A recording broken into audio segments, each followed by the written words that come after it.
paksa patungkol sa man's sanctification and good works. Sa Tagalog po, ang pagpapabanal at ang mabubuting gawa ng mga anak ng Diyos. Tinalakay natin noong nakaraang Sunday School, itong paksa natin ito base sa banal na kasulatan at sinuportahan ito ng isang confession na ang pangalan ay Belgic Confession of Faith na naisulat noong 1500 at yun ay nakita natin sa Article 24. At nakita natin doon ang pagpapabanal at mabubuting gawa ng tao. Sa nakaraang pag-aaral natin, tinalakay natin na ang prutas o bunga ng justification o pagpapawalang sala ng ating Panginoong Diyos dahil sa merito o yung ginawa ng ating Panginoong Hesus doon sa cross ng Kalbaryo, yung tinatawag na active obedience ng ating Panginoong Hesus na kung saan yung kanyang perfectong pagsunod sa kautusan na hindi natin kayang sundin ay kumpleto niyang sinunod ang lahat ng ito. At sa pamamagitan nung namatay siya sa cross, ay inimpute yung lahat ng ating sala, lahat ng ating kasalanan, yung pagiging depravity natin, yung ating namanang kasalanan kay Adan at kay Eva, ay inimpute, dinilagay sa ating Panginoong Jesucristo nung nandun siya sa cross ng Kalbaryo. At nakita din natin yung tinatawag na passive obedience na kung saan ay nagkaroon ng kusang loob na yun nga, yung ating mga sala ay i-impute, isalin sa ating Panginoong Jesucristo. Kaya ang kamatayan ng ating Panginoong Jesucristo ang siyang nag-iisang basis ng ating pananampalataya at nang tayo ay i-regenerate, baguhin sa ating katayuan bilang makasalanan ng Banal na Espiritu at pinagkalooban ng pananampalataya sa ating Panginoong Jesucristo, yung katwiran naman ng ating Panginoong Jesucristo ay inimpute o isinalin sa atin kung kaya't sa pamamagitan ng imputed righteousness o isinalin na katwiran ng ating Panginoong Jesucristo, yon ang basis ng pagpapawalang sala ng Diyos Ama sa atin. At ngayon, maliwanag na ang lahat ng nakaranas nung binanggit ko na mga pananalitang kani-kanina lamang ay magkakaroon ng bunga ng pamumuhay ng may kabanalan at mayroong mabubuting gawa. At nakita natin na sinabi ni Apostle Peter sa 1 Peter 1:14-16 na the fruits of God's justification to elect sinners, as 1 Peter 1:2, are sanctification of a whole life. Kaya maliwanag na nakita natin sa sulat ni Apostle Peter sa chapter 1, verse 2, na ang salvation natin ay gawa ng isang Diyos sa tatlong persona.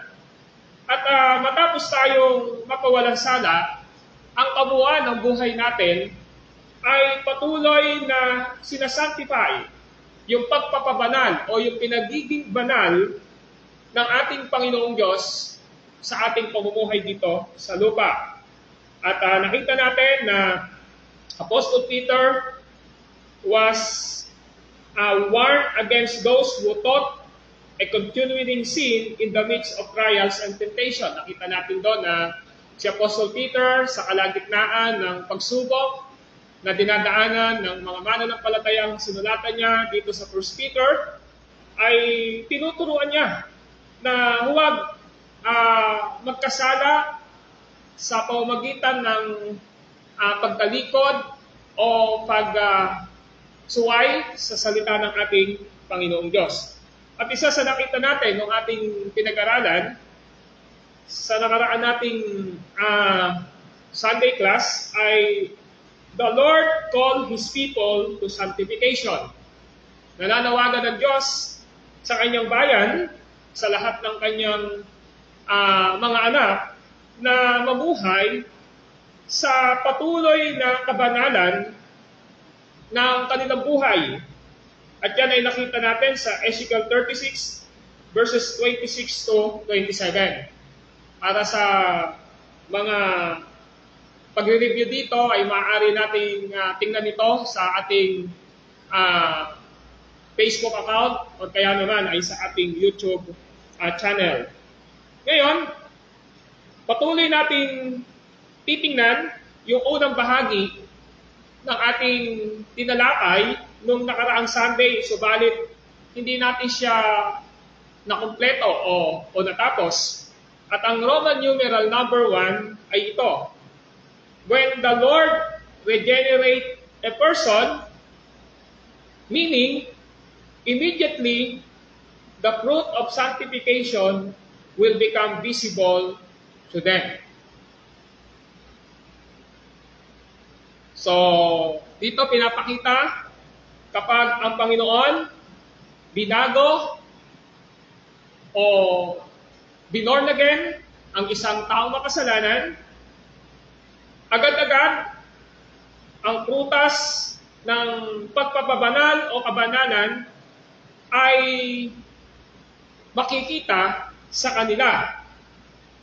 Yan yung napakaganda sa sinulat dito nga sa Belgic Confession of Faith, sa Article 24. Pinatunayan ito.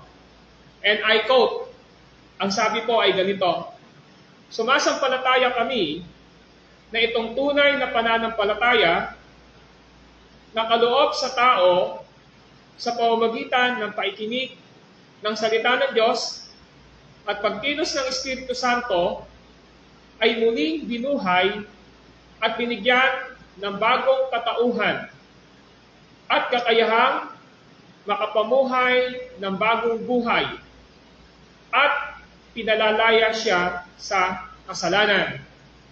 Ended quote. Ano ang kahulugan ng salitang binanggit dito na binigyan ng bagong katauhan? Yan ang sinasabi ng binasa natin sa Article 24, binigyan ng bagong katauhan. Ito po ay tumutukoy sa regeneration o yung pagbabago ng katayuan ng isang tao mula sa kanyang pagiging depravidad o makasalanan tungo sa pagkabuhay sa spiritual na aspeto at buhay na walang hanggan. Ang regeneration ay maaari nating ikabit sa salitang born again o muling kapanganakan. Mayroon dalawang kahulugan ang salitang regeneration. Ito nga, una ay sa limitado na kaisipan o narrow sense. Regeneration means the infusing of new life in the moment of the quickening of the sinner when the Lord begins that good works. So, pinapakita rito na ang pagbabago ng katauhan o yung regeneration ay nangangahulugang ito na binigyan tayo, sinalinan tayo ng bagong buhay sa oras na tayo ay binuhay mula sa ating pagiging makasalanan. Binuhay tayo para sa bagong buhay mula sa pagiging kasalanan. At ang Panginoong Diyos ang nagpapasimula sa puso natin ng mabubuting gawa o good works. And that is sanctification. Now, number 2, sa malawak na kaisipan o wider sense, it means the labor of the new life, the fruits, and the sanctification. So, ang pinapakita rito, kapag tayo ay na-regenerate, na born again na, meron talagang tinatawag na digmaan o labor o pagtatrabaho. Hindi nangangahulugan ito na ang ating sanctification ay bunga ng ating sariling kakayanan. No. Nakita natin sa ating pag-aaral in Philippians chapter 2, nakita natin doon sa Philippians chapter 2, if you want, please open your Bible. Sinasabi ron ni Apostle Paul sa Philippians chapter 2, verse 12 and 13. Ang sabi rito, kaya nga, mga minamahal, higit na kailangang maging masunurin kayo ngayon, kaysa noong kasama ninyo ako. May takot at panginginig na magpatuloy kayo sa paggawa hanggang sa malubos ang inyong kaligtasan. Verse 13, sapagkat ang Diyos ang nagbibigay sa inyo ng pagnanasa at kakayahang maisagawa ang kanyang kalooban. So malinaw, sa verse 13 na sinasabi ni Apostle Paul na ang Diyos ang nagbibigay sa atin o sa inyo ng ng pagnanasa at kakayahang maisagawa ang kanyang kalooban.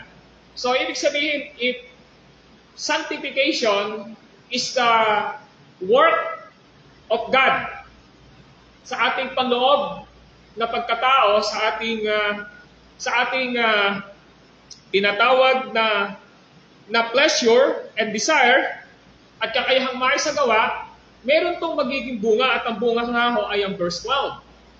At ang verse 12 po ay nagsasabi na tayo ay nagiging masunurin sa salita ng ating Panginoong Diyos, sa banal na Espiritu, sa ating Panginoong Yesus. Yung pagiging masunurin natin, mayroong banal na pagkatakot, mayroong panginginig, trembling, nagpapatuloy tayo sa paggawa ng mabuti hanggang sa huling hininga ng ating buhay. So, ibig sabihin, kapag sinabi natin na tayo ay na born again, na justify o napawalang sala, ang Diyos ay gumagawa sa buhay natin through His Word and through Holy Spirit. Ang ating Panginoong Jesucristo ay patuloy na gumagawa sa ating mga buhay sa pamamagitan ng kanyang salita at banal na Espiritu. At ito ay nagkakaroon ng bunga sa ating mga buhay at tayo ay patuloy na nakakaintindi sa ating buhay na ito na mayroon tayo tinatawag na warfare. Saan? Sa usapin ng pamumuhay natin ng may kabanalan dahil tayo ay mayroong pang digmaan sa gawa ng diablo, sa inaalok ng takbo ng sanlibutan at sa mga natitira pang kahinaan ng ating laman. Kaya malinaw na iniaasa natin kay Kristo sa Diyos ang kanyang paggawa sa ating mga buhay sa pamamagitan ng banal na Espiritu, sa pamamagitan ng kanyang salita, dahil siya yung gumagawa sa atin, nagbubunga ito ng sanctification, nagbubunga ito ng good work sa ating mga buhay. Alam niyo po, mga kapatid, ang Article 24 na sinuportahan natin sa Philippians chapter 2 verse 12 and 13 ay nagpapakita na ang isang totoong mananampalataya na nagkaroon ng bagong buhay, nakaranas ng regeneration, sabi ko kanina, ay patuloy na mayroong pagtatrabaho o labor.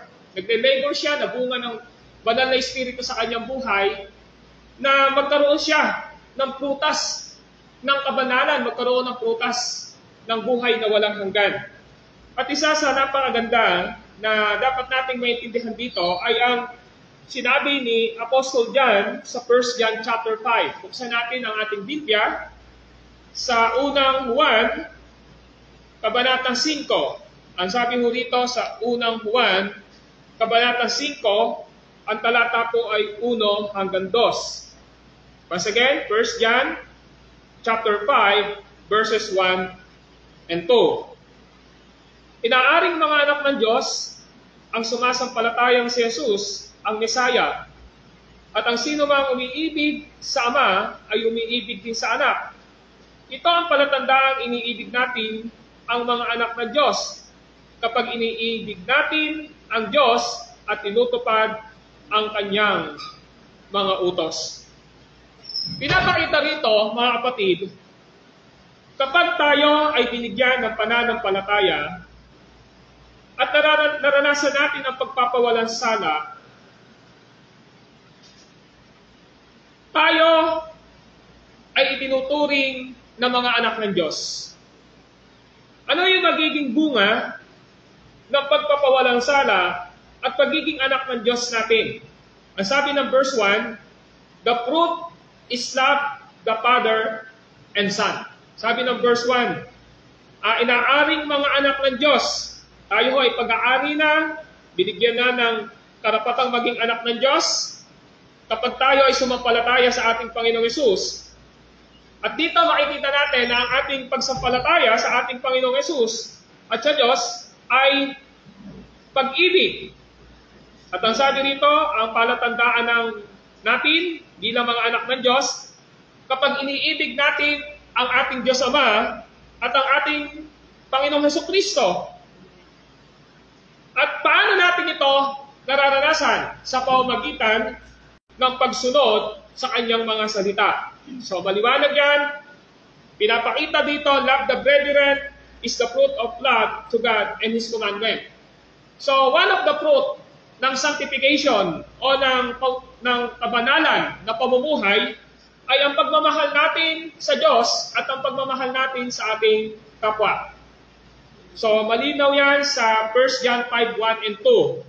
So nang tayo ay nakaranas ng pagpapawalang sala, nang nakaranas tayo ng pagiging anak ng Diyos, klarado ito na dapat na mahal natin ang Diyos, ang Father and the Son, at ang sabi rito, ito ay nagbibigay ng higit pa na pagmamahal natin sa ating mga brethren, sa ating mga kapatid, sa ating Panginoong Diyos. So hindi lamang pinapakita ng 1 John 5, 1 and 2 ang pagmamahal, ang bunga ng kabanalan, ng good works, kundi ang sabi ng John 15 verse 5, ganito ang turo ni Jesus Christ sa Juan 15:5.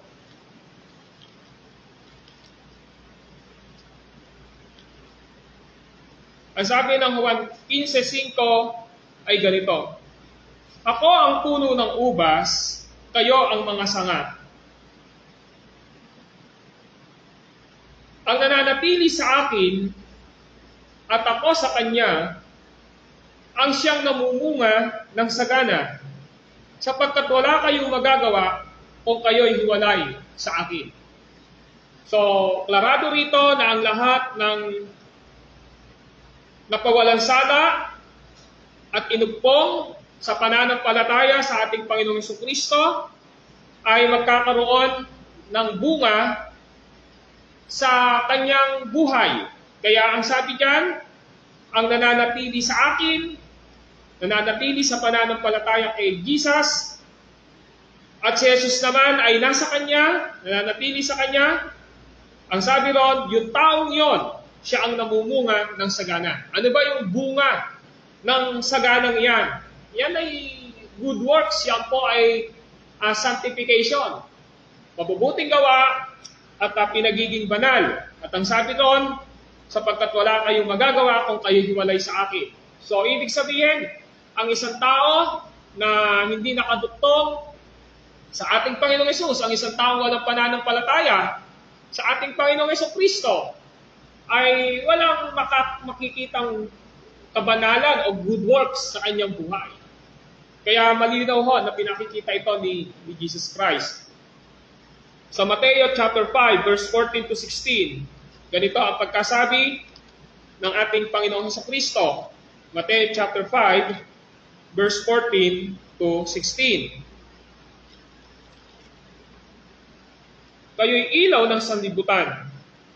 Hindi maitatago ang isang lungsod na nakatayo sa ibabaw ng burol. Walang nagsisindi ng ilaw at naglalagay nito sa ilalim ng takalan. Sa halip ay inilalagay ito sa talagang patungan upang matanglawan ang lahat ng nasa bahay. Verse 16, gayon din naman, dapat ninyong paliwanagin ang inyong ilaw sa harapan ng mga tao upang makita nila ang inyong mabubuting gawa at luwalhatiin ang inyong Ama na sa langit. So pinapakita rito ng ating Panginoong Jesucristo ang buhay na pananampalataya ay malalaman sa pamamagitan ng buhay na mga gawa. Ulitin ko, ang buhay na pananampalataya ay makikilala sa pamamagitan ng buhay na mga gawa.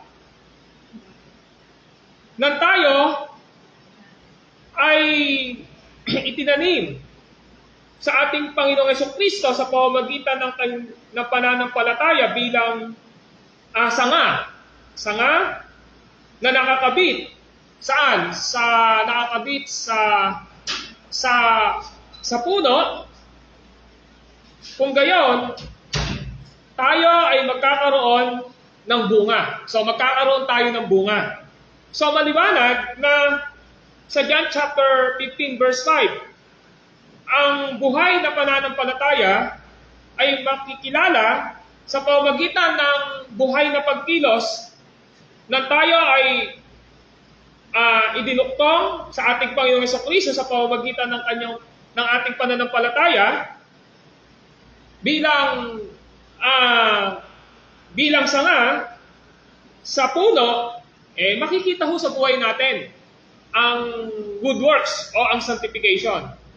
At dito sa Matthew chapter 5 verse 14 to 16, nasabi ron, ang isang syudad na nakatayo sa bundok ay hindi kailanman pwedeng maitago. So, ganun din sa mga prutas o bunga ng bagong buhay natin. So, hindi siya maikakaila na ang isang tunay na regenerate, ang tunay na born again, ay makikita ang mabubuting gawa sa kanilang buhay katulad na sinasabi ng Matthew chapter 5 verse 16. Ang sabi ron, gayon din naman, dapat ninyong paliwanagin ang inyong ilaw sa harapan ng mga tao upang makita nila ang inyong mabuting gawa at luwalhatiin ang inyong Amang nasa langit. So kung inyong papansinin, maliwanag na pinapakita rito, this is imperative. Ibig sabihin, command po ito ng ating Panginoong Diyos sa verse 16. Ang sabi ron, gayon din naman, ano sabi? Dapat ninyong paliwanagin ang inyong ilaw sa harapan ng mga tao. So ano ibig sabihin dito? Ibig sabihin yung good works na prutas ng salvation, yung good works na prutas ng kaligtasan natin, ang sabi ng verse 16, dapat pinapakita natin sa harapan ng mga tao. Ibig sabihin po, tayo ay nasusukat, na tayo ay mga anak ng Diyos, na tayo ay mga mananampalataya sa uri ng ating pamumuhay.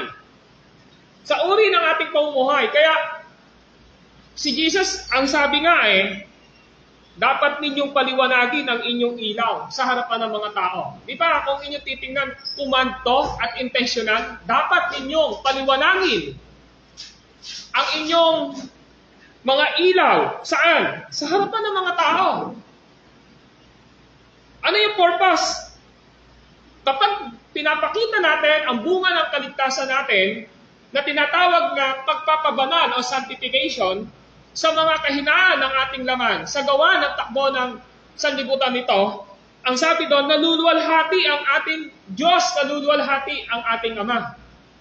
So kaya napaka tibay ng sinasabi ni Jesus Christ na once na tayo ay napawalang sala o na born again, ang hahanapin talaga ng Diyos sa atin, sa buhay natin ay ano yung uri ng pamumuhay natin. Meron bang good works? Meron bang sanctification? Yung sanctification, yung pinapaging banal ba tayo ng Diyos everyday sa buhay natin para magtagumpay tayo? Sa gawa ng diablo, sa gawa ng sanglibutan, sa kahinaan ng laman natin. Kaya ang sabi ngayon niya dito ay kapag tayo ay namumuhay nang may liwanag sa atin, ang sabi doon, niluluwalhati ng mga tao ang inyong amang nasa langit. So, pinapakita rito ang mga bagay na ito. So mga kapatid, klarado na ang sabi rito, sa ating pag-aaral, ginagawa natin ang lahat ng ito dahil sa pagmamahal natin sa ating Panginoon at paglilingkod sa Kanya.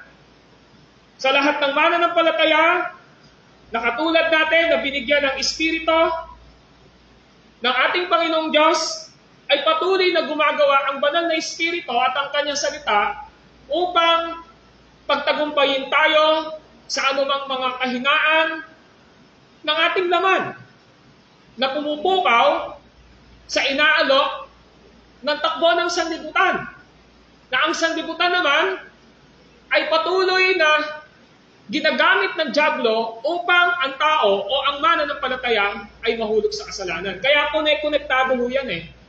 So pinapakita ngayon dito, mga kapatid, napakalinaw na ang isang tunay na Kristiyano na mayroong banal na Espiritu sa kanyang puso, na selyo at tanda ng kanyang kaligtasan, ay patuloy na mamumuhay ng may kabanalan. At ibig sabihin po nito, patuloy na minomortify ang luma nating pagkatao. Alam niyo po, ang salitang mortification ay napakahalaga. Ibig sabihin lang po dito, pag sinabing mortification of the old man, patuloy na tinatanggal, patuloy na tinatapyas ang lahat ng kahinaan na mayroong patayo upang yung bago nating pagkatao ay hindi siya makaramdam ng mga bagay na naghahatid sa atin ng kaligayahan sa mga kasalanang natitira pa sa atin. Kaya nga mga kapatid, ang pananampalataya na ibinigay ng Diyos sa atin ay dapat na kumikilos ng mayroong pagnanais sa buhay ng bawat isa sa atin na patuloy nating ginagawa ang kautusan ng ating Panginoong Diyos sa ating mga salita. Dito makikita natin na mayroong means, may pamamaraan ng Diyos para patuloy tayong makapagtagumpay sa kahinaan ng laman natin. At ang kasangkapan ng ating Panginoong Diyos ay walang iba kundi ang kanyang salita, kundi ang Word of God. Ang Word of God, ang major means o pangunahing paraan ng ating Panginoong Diyos upang magtagumpay tayo sa kahinaan ng ating mga laman. At ang mensahe po ng Banal na Espiritu ay wala pong iba kundi ang Word of God. So nakita natin ngayon mga kapatid na ano ba ang kahulugan na salitang binigyan ng bagong katauhan o yung regeneration o yung pagiging born again. Ibig sabihin po, mayroong prutas sa buhay natin ang kaligtasan. Amen po ba? May bunga sa buhay natin ang kaligtasan. Ang sinasabi ng 1 John 5:1-12, ang prutas nito, mahal natin ang Diyos at mahal natin ang ating kapwa o mga kapatiran. Pinakita rin dito sa John 15:5, ang nananatiling nakakabit sa puno sa ating Panginoong Jesucristo ay mamumunga ng sagana, sapagkat kung hiwalay tayo sa Kanya, wala tayong magagawa. Matthew chapter 5:14-16, napakaklaro na ang isang lungsod na nasa itaas at nagsisindi ng ilaw ay hindi ho pwedeng itago. Ganun din dapat daw tayo. Kailangan nating paliwanagin ang ating mga ilaw upang luwalhatiin ang Diyos Amang nasa langit. So, letter B, tingnan natin. Letter B. Regeneration does not lead to misuse as a license for doing sins. So, sa Tagalog po, ang ibig sabihin po, ang pagbabago ng Diyos sa ating pagkatao. Ulitin ko, ang salitang regeneration ay synonym siya ng born again, muling pinanganak. Okay? Sa John chapter 3. So, yung regeneration, binigyan tayo ng Diyos ng bagong puso, binago niya yung buhay natin sa pamamagitan ng gawa ng Banal na Espiritu o na born again tayo. Hindi daw dapat na isipin natin na itong regeneration o yung pagiging born again natin ang nagdadala pa sa atin upang gamitin ito bilang lisensya sa paggawa natin ng kasalanan. Ulitin ko, ang pagiging born again, nakaloob ng Diyos sa atin, o yung tayo ay binago ng Diyos, hindi siya naglilid sa atin, nagdadala sa atin upang isipin natin na tayo ay mamuhay sa kasalanan dahil ang lisensya natin, anak na tayo ng Diyos. Yan yung nirepute natin noong last Sunday school natin na once saved, always saved. Yung sinasabi, minsang naligtas, minsang iniligtas, ligtas na magpakailanman. Pero, yung magiging prutas, alang sanctification, walang kabanalan. Hindi ho yun yung tamang kahulugan ng minsang naligtas, ligtas na magpakailanman. Ang isang totoo na mayroong kaligtasan ay nagdi-desire sa kanyang puso na magtagumpay sa anumang uri ng kasalanan na inaalok ng mundo nito na mayroon sa kanyang puso na nagtatagumpay siya araw-araw sa kanyang buhay sapagkat ang Banal na Espiritu ang nananahan sa kanya. Sabi ng Article 24 ng Belgic Confession ay ganito. Now, listen, and I quote, "Kaya, napakalayo sa pagiging totoo na ang pagpapawalang salang pananampalatayang ito ay nagbubunsod sa mga tao na maging pabaya sa banal na pamumuhay." Nakita nyo? So, ibig sabihin, ang isang tao na napawalang sala ng ating Panginoong Diyos dahil sa merito ng ating Panginoong Jesucristo ay hindi niya kailanman iisipin o ilalagay sa kanyang puso na magpabaya siya sa kanyang pamumuhay ng mayroong kabanalan. Hindi niya pababayaan ang kanyang maayos at banal na pamumuhay. Yes, we have a struggle sa ating mga sarili. Amen po ba? Private and public, meron tayong mga inner struggle sa buhay natin. Pero, patuloy tayo na tinutulungan at nilalagay sa ating kaisipan ng ating Panginoong Diyos na mamuhay tayo ng mayroong kabanalan at good works sa ating mga buhay. Ang sabi ho ni Tito, buksan natin ang ating Biblia sa Tito chapter 2, verse 11 to 12. Titus chapter 2, verses 11 to 12. Ganito po ang pagkasabi ng salita ng Diyos sa Titus o Tito chapter 2, verse 11 to 12. Now listen. Sapagkat inihayag ng Diyos ang kanyang kagandahang loob na nagdudulot ng kaligtasan sa lahat ng tao. Ito ang siyang umaakay sa atin upang talikdan ang likong pamumuhay at damdaming makalaman. Kaya't makapamumuhay tayo ngayon ng maayos, matuwid at karapat-dapat sa Diyos. Samantalang hinihintay natin ang ating inaasahan, ang dakilang araw ng pagpapahayag sa ating dakilang Diyos at tagapagligtas na si Jesucristo sa gitna ng kanyang kaninningan. Now, Maliwanag na sinasabi rito ng salita ng Diyos through Titus, ang sabi niya, inihayag ng Diyos ang kanyang kagandahang loob. Ano ba ibig sabihin ng kagandahang loob? This is the grace of God. At pag sinabi natin kagandahang loob ng Diyos, una, we are saved because of Jesus Christ. Ibig sabihin po, hindi natin pinagtrabahuan ang ating kaligtasan. Yan ang ibig sabihin ng grace. Unmerited favor. Hindi tayo nagtrabaho para makamit natin ang kaligtasan kasi meron ng tumarabaho yung ating Panginoong Yesus. Ang naging bunga ng pag-born again sa atin, kaya tayo may pananampalataya, ay pananampalataya sa ating Panginoong Yesus. Yan ang biyaya ng Diyos. Pero yung isang grace na binabanggit dito, ito ay tumutukoy sa paghahari ni Jesus sa ating mga buhay. This is the ruling grace of Jesus Christ. Ano ba ibig sabihin ng ruling grace of Jesus Christ?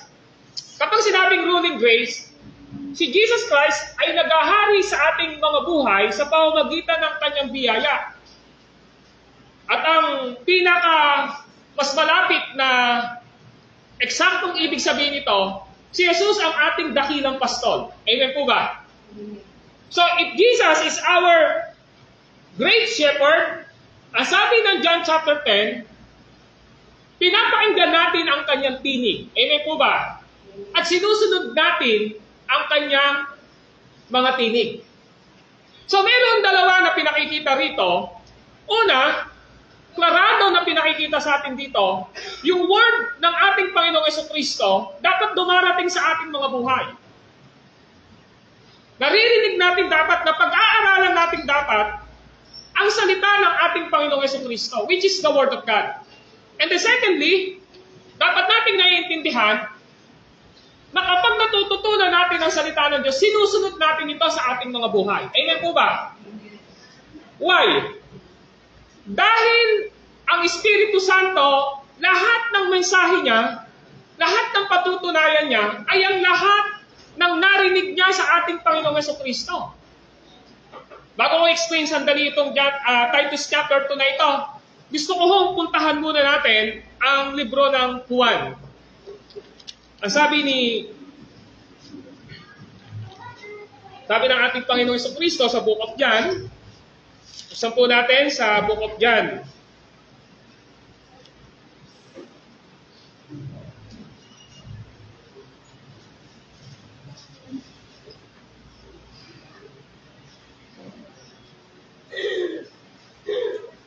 John chapter 15, verse 26. John 15:26. Ang sabi ho ng John 15:26 ay ganito, ngunit ang patnubay, ang Espiritu ng katotohanan ang paparito mula sa Ama. Susuguin ko siya sa inyo buhat sa Ama, at siya ang magpapatotoo tungkol sa akin. So what is the ministry of the Holy Spirit? To testify Jesus. Para sabihin niya, patutuhanan niya kung sino si Jesus Christ. At ang sabi dito, sa verse 27, at magpapatotoo rin kayo tungkol sa akin, sapagkat sa pasimula pa'y kasama ko na kayo. Tapos, pag tinuloy ho natin, sa kabanatang 16, okay, tingnan ho natin. Sa talatang 7, ngunit dapat ninyong malaman ang katotohanan. Ang pag-alis ko'y sa ikabubuti ninyo sapagkat hindi paparito sa inyo ang patnubay kung hindi ako aalis. Yung patnubay, malaking P, ibig sabihin po, proper name po ito. Ibig sabihin po, yung patnubay dito, galing po ito sa Greek word na paraklete. Ang ibig sabihin po ay substitute o papalit sa ating Panginoong Hesus. At ang sabi ho rito ay ito. Verse 8, pagdating ng Banal na Espiritu, ay kanyang patutunayan sa mga tao sa sanlibutan na mali ang pagkakilala nila sa kasalanan. At ipapakilala niya kung ano ang matuwid, kung ano ang kahutulan. Verse 9, mali sila tungkol sa kasalanan, sapagkat hindi sila nanalig sa akin tungkol sa matuwid. Sapagkat ako'y paparoon sa Ama at hindi na ninyo ako makikita. tungkol sa katulan sapagkat hinatulan na ang pinuno ng sanlibutan. Now, the ministry of the Holy Spirit is to testify Jesus Christ sa buhay ng mga makasalanan at sa buhay ng mga mananampalataya. So ngayon, kung gusto natin maranasan ang kilos ng banal na Espiritu sa ating mga buhay, kailangan nating maunawaan na yung Word of God, ang salita ng ating Panginoong Diyos, ay dapat na natututunan natin. Sapagkat hindi pwedeng paghiwalayin ang banal na Espiritu at ang salita ng Diyos. Magkasama po yan. Why? Dahil napag-aralan natin sa ating pag-aaral noong nakaraang Sunday na lahat ng kasulatan ay kinasihan ng Diyos. Ang ibig sabihin po nito, ang salita ng Diyos ay hininga ng ating Panginoon. This is God's breath. Pinayuma. Ang ibig sabihin po nito ay sinulat ng mga taong kinasihan ng banal na Espiritu. Kaya maliwanag na ang pinapakita rito na mayroong major means ang Diyos sa atin. Word of God, at ang Word of God na ito, ang siyang mensahe ng banal na Espiritu sa atin. Now, back to Titus chapter 2 at magtatapos na po ako dito sa ating Sunday School, verse 11. Sapagkat inihayag ng Diyos ang kanyang kagandahang loob na nagdudulot ng kaligtasan sa lahat ng tao. So nakita natin kanina, yung grace dito ay unmerited favor para sa ating salvation. Pero ang binabanggit naman dito sa verse 12 ay kung paano tayo makapamumuhay. Ang sabi ng verse 12, ito ang siyang umaakay sa atin upang talikdan ang likong pamumuhay at damdaming makalaman. So ano ibig sabihin nito? Ang isang tunay na napawalang sala, ang isang tunay na na-born again o na-regenerate, mapaklarado na yung biyaya ng ibinigay ng Diyos sa atin, ito ang siyang umaakay. Ano ba ibig sabihin ng umaakay? Nagdadala sa atin. Nagbibigay ng puwersa sa atin. Nagtutulak sa atin. Nagdadirect sa atin. Gumagabay sa atin. Ang sabi ron, ito ang siyang umaakay sa atin. Ano yung purpose? Upang talikdan ang likong pamumuhay at damdaming makalaman. Ano ba ibig sabihin ng talikdan? Ang ibig sabihin ng salitang talikdan, turn away. Turning away. Kung dati ang buhay natin nung hindi pa tayo naliligtas, eto, ang binanggit ho doon ay damdaming makalaman. Ayan. Likong pamumuhay at damdaming makalaman. Ito yun. Ano yung dapat daw gawin? Talikuran. Ano ibig sabihin ng talikuran? Simple lang. Tatalikot. Ito ang ibig sabihin. Di ba? Talikuran. So pag sinabing talikuran, yan ang purpose kung bakit tayo niligtas ng ating Panginoong Diyos. At kapag tinalikuran natin ang likong pamumuhay at damdaming makalaman, ang sabi ron, kaya't makapamumuhay tayo ngayon ng maayos, matuwid, at karapat-dapat sa Diyos. I tell you the truth, lahat tayo, kahit mananampalataya, struggle pa tayo sa buhay natin. Sabi ko kanina, struggle tayo privately and publicly. Pero kung nahulog tayo sa kasalanan, this is the time na dapat natalikuran na natin. Ano po yung punto rito? Talikuran daw natin ang likong pamumuhay at damdaming makalaman. Kapag tinalikuran natin yon, because of God's grace sa ating mga buhay, dahil sa pagsunod natin sa banal na Espiritu at kanyang salita, makapamumuhay tayo ngayon ng ano? Ng maayos. Ng ano pa? Matuwid. Pangatlo, karapat-dapat sa Diyos. So ito yung pinapakita sa atin ngayon. Kaya napakaliwanag na ang pagiging born again, pagiging regenerate, dahil bunga ito ng pagliligtas ng Diyos sa ating mga buhay, pinapakita rito na hindi ito nagiging lisensya sa paggawa natin ng kasalanan o pamumuhay ng walang pag-iingat sapagkat ang Diyos ang nag-uutos sa atin na mamuhay tayo ng may kabanalan. Sabi nga sa 1 Peter chapter 1, verse 14 to 15, dahil ang Diyos na tumawag sa inyo ay banal, dapat kayong magpakabanal anuman ang inyong ginagawa, sapagkat nasusulat, ako'y banal. So the process of sanctification is the whole life of believer. Buong buhay po natin ito. Kaya nga, patuloy na pinapakita sa atin ngayon ng ating pag-aaral, as long as nabubuhay tayo sa mundong ito, nagpapatuloy ang pagpapatagumpay ng Diyos sa atin sa anumang uri ng kasalanan na inaalok ng dyablo, inaalok ng takbo ng sanlibutan, o inaalok ng kahinaan pa ng ating laman. Every day, patuloy tayong sinasanctify, patuloy tayong pinagtatagumpay ng Diyos sa lahat ng kahinaan natin dito. Pero di ba sinabi ko kanina sa inyo, sanctification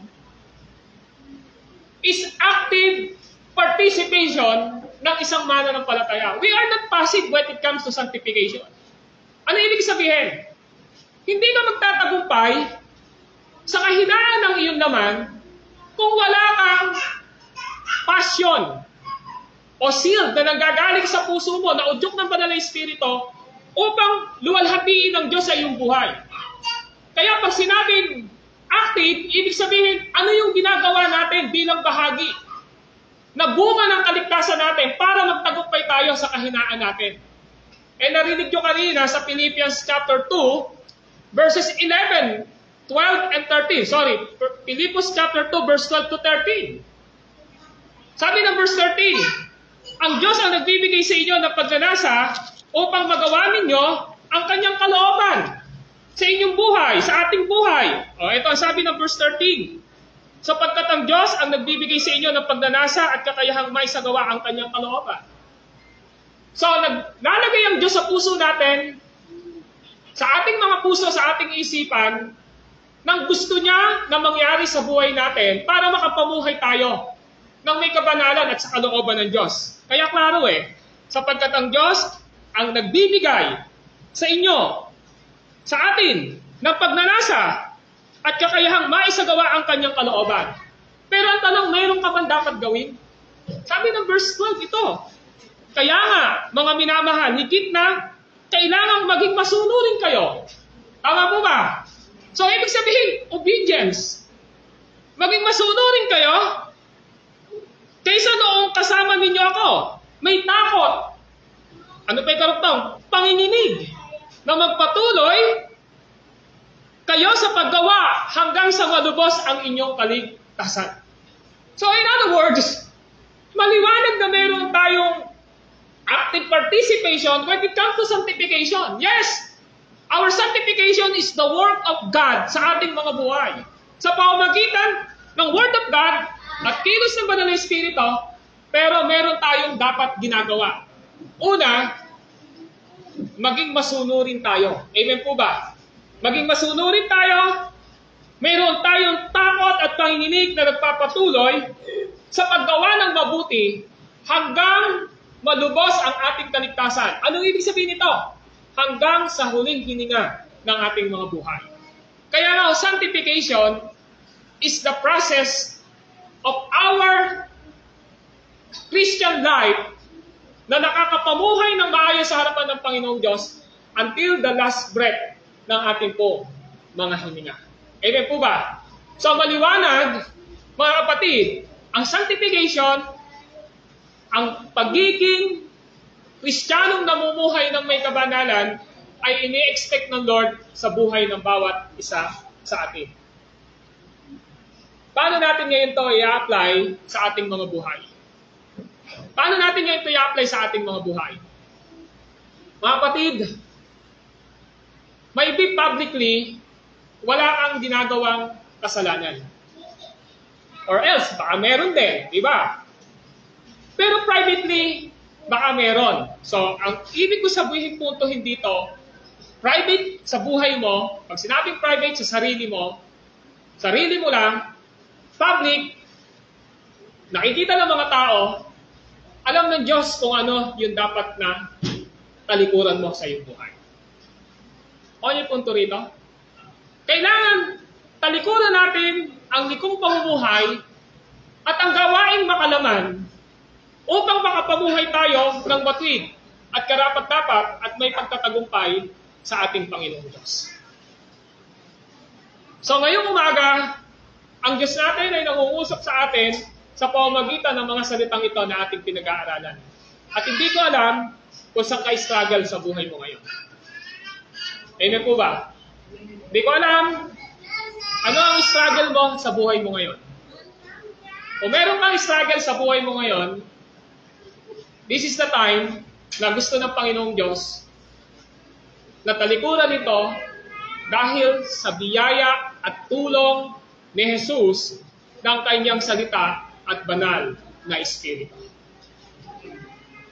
Ay manalangin. Panginoon po namin Diyos na banal at makapangyarihan sa lahat, kami po ay nagpapasalamat at nagpupuri sa inyo sa mga salita nyo na amin pong natanggap sa pamamagitan ng pagpapaliwanag ng mga ito. Hindi nyo po hinayaan na ang inyong mga anak ay magkaroon ng kanya-kanyang karunungan, aral, sapagkat kung gayon ay hindi po kami makapamumuhay ng maayos at ang buhay namin ay kukumpara namin sa uri ng pamumuhay ng mga tao. Pero Lord, binigyan nyo kami ng isang tama at maayos na dapat na ginagawa namin sa aming mga buhay, ang pagsunod sa inyong mga aral at mga salita. Lord, kilala niyo po kaming lahat na naririto ngayon. Alam niyo kung sino ang biniyayaan ninyo ng kaligtasan at buhay na walang hanggan.